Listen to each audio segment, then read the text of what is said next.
Are you listening? Damn. Allez, on se retrouve une nouvelle fois au détour d'une allée. On est devant le stand Arius Touch qui fait de la Touch, communication. t'es sûr? Ouais, Arius Touch qui fait de la communication digitale et en plus à la pointe de la pointe. Et figurez-vous qu'au détour de cette allée, le temps que je vous fasse l'introduction, vous avez déjà reconnu. On ne peut plus la présenter. Elle officie sur M6 aux côtés de Stéphane Plaza dans l'émission Recherche appartement ou maison. Voilà. Et effectivement, pour nous, c'est un peu notre Beyoncé. Désolée Beyoncé.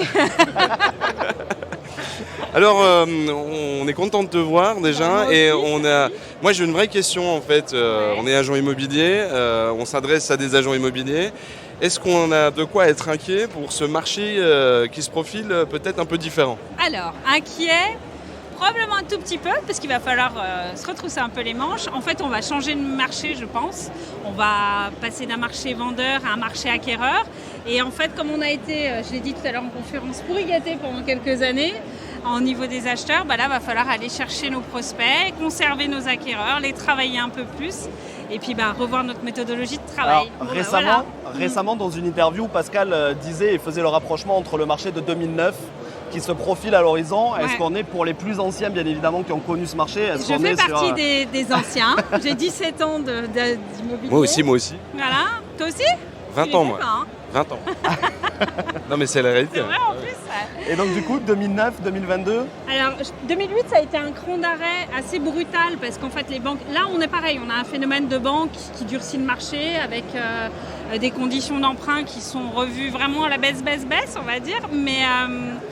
Mais le marché ne s'est pas arrêté brutalement comme on l'a vécu en 2008. Donc aujourd'hui, le seul doute qu'on ait, c'est sur la visibilité de combien de temps ça va durer, comment ça va se passer et quand est-ce que les taux vont arrêter de monter et qu'on va retrouver un marché plus stable.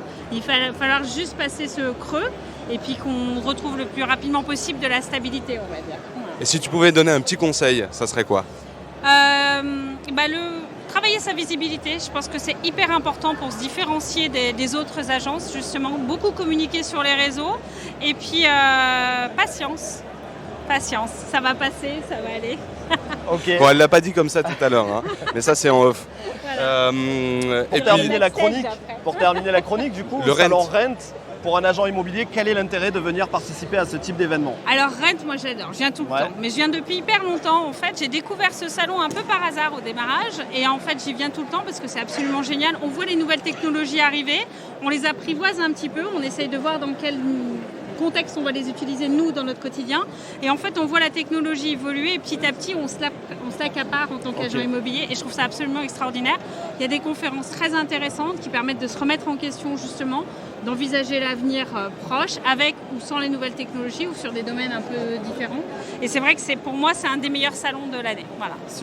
Super, on te retrouve bientôt sur M6. Oui, vendredi. Et n'oubliez pas, si vous recherchez un appartement ou une maison, il y a Pascal à Besançon et Alex à Agen. Et Sandra à Lyon. Voilà. Merci beaucoup Sandra. Merci, Merci, à bientôt. Have you ever felt? Are you listening? Damn.